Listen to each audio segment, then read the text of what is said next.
Значи сега ова година имаме проблем со откупот на пшеница на земјоделците, им стои некаде околу 10.000 тони неоткупена пшеница. Мада и цената е падната, меѓутоа и ова не се откупува.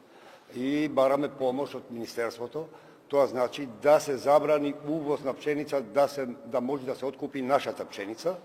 И другиот дел е за субвенциите. Ова сега е од 2023 оваа година, почна новиот модел на субвенционирање.